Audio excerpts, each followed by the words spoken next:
રાધે રાધે મિત્રો. મિત્રો કેમ છો? શિયાળો ચાલુ થઈ ગયો છે અને આજે મેં રીંગણાનો ઓળો બનાવ્યો છે. તો આ ઓળો બની અને તૈયાર થઈ ગયો છે.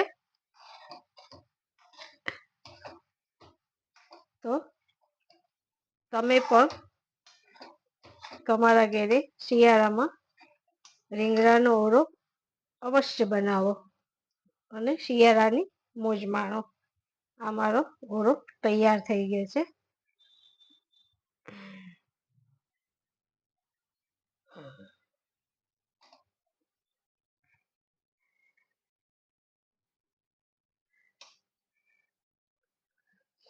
શું ખુશ્બુ આવે છે અને ટેસ્ટમાં પણ મસ્ત છે.